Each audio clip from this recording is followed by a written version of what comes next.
Ferdinand Edrelin Marcos, a Philippine lawyer and politician who was head of state from 1965 to 1986.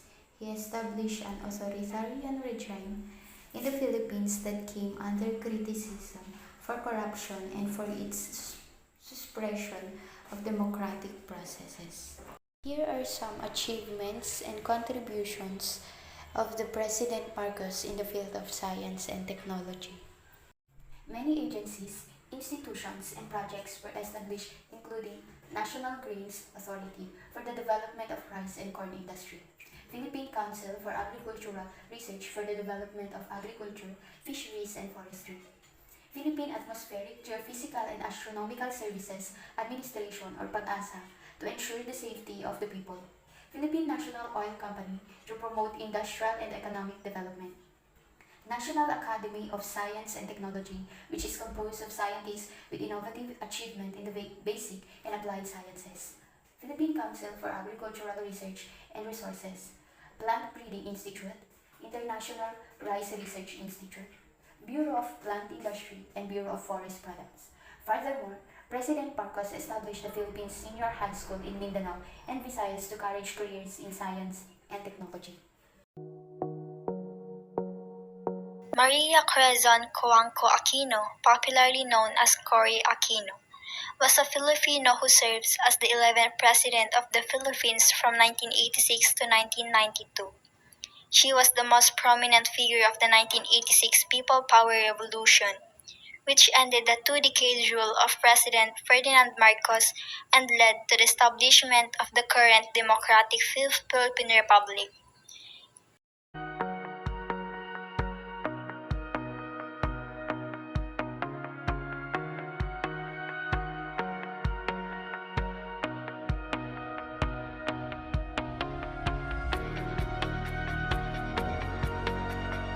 During President Corazon Aquino's State of the Nation address in 1990, she said that science and technology, which came up with the first Science and Technology Master Plan, or STMP. The goal of STMP was for the Philippines to achieve newly industrialized country's status by the year 2000. During her term, President Corazon Aquino encouraged scientists and inventors to bring the Philippines to its former position as second to only Japan in the field of science and technology. One of the goals of her administrations was to achieve the status as being an industrialized country by 2000. Fidel Valdez Ramos, or popularly known as FVR, and Eddie Ramos was born on March 18, 1928 at Lingayen, Pangasinan, Philippines. He is the 12th President of the Philippines and had a 6-year presidential terms from June 30, 1992 to June 30, 1998. His administration established the Philippine Council for Industry and Energy Research and Development, or the PCIERD. It aimed to create an environment conducive to innovation, facilitate technology transfer, and enhance human capacity in research and development. He also launched the Technology Transfer and Promotion Act to bridge the gap between research and commercialization. This act aimed to strengthen the country's technological capabilities and encourage the development and utilization of innovation technologies in various sectors. Overall, Fidel V. Ramos achieved significant progress in the field of science, technology, and society during his presidency. Joseph Ejercito Estrada was born on April 19, 1937, also known by the nickname Erap. He is a Filipino politician and former actor who served as the 30th President of the Philippines from 1998 to 2001, 9th Vice President of the Philippines from 1992 to 1998. These are the achievements of Joseph Estrada in the field of science, technology, and society. Number 1.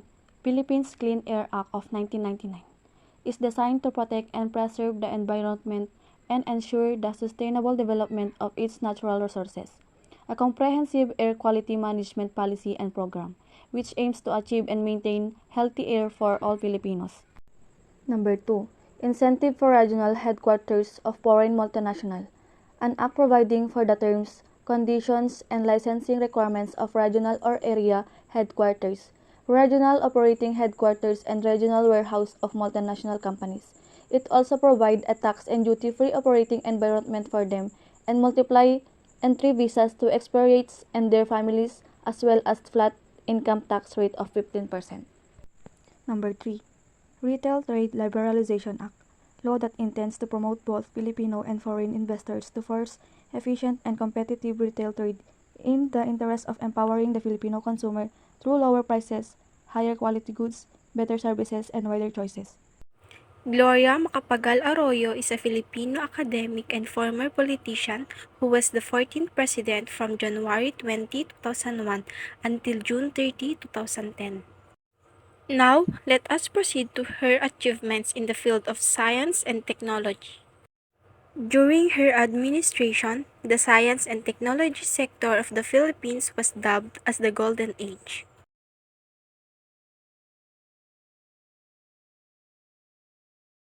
First is the Philippinovation. She launched a national innovation strategy coining the term Philippinovation to describe the project. She believes that innovation is the key to our national competitiveness. Second is the electronic procurement system, one initiative of government to improve and modernize government's procurement services. It involves the creation and operation of a central and portal of government documents. Third is the Biofuels Act of 2006 or Republic Act No. 9367. This act promotes the development and usage of biofuels throughout the country. Lastly, Agricultural and Fisheries Mechanization or Republic Act No. 10601. This law improves the sector of agriculture and fisheries through mechanization. Benigno Noynoy Aquino III was the 15th President of the Philippines. His term was from 2010 to 2016. These are his achievements in the field of science and technology. Diwata 1 is the first microsatellite owned by the Philippine government involving Filipino engineers in its development. The Mobile Operational System for Emergency Services tablet can receive real-time weather and flood information from pre-installed mobile applications such as Pag-asa, Project NOAA, and ARCO, which provides detailed flood maps. The Public-Private Partnership Program was launched by the Aquino administration in 2010 as a way to boost the Philippines' dilapidated infrastructure.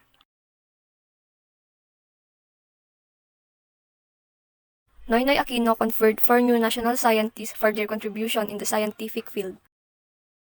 Gavino Trono's contribution helped a lot of families in the coastal populations through the extensive studies he made on seaweed species.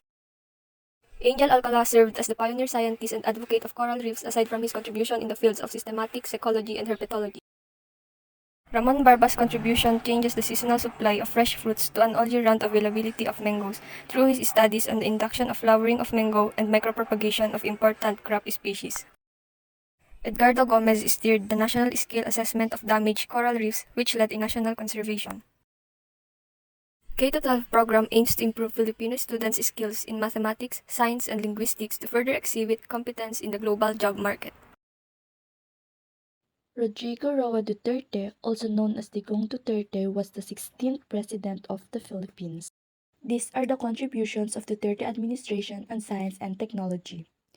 The President has created several notable changes in his term. First, the Public Scientist Law or the RA 11035. It is the act that gives more incentive to returning Filipino experts, scientists, inventors, and engineers who would share their expertise in the country. Next is the Philippine Space Act or the RA 11363.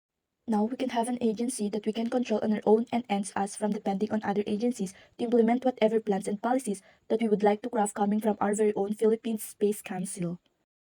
Railways for Mass Transport, part of President Duterte's Build project, which aims to provide jobs for the country's growing population. The hybrid electric train, the hazard hunter application, and the molecular laboratory. Digital imaging for monitoring and evaluation is a project that aims to augment the management art of the Department of Budget and Management.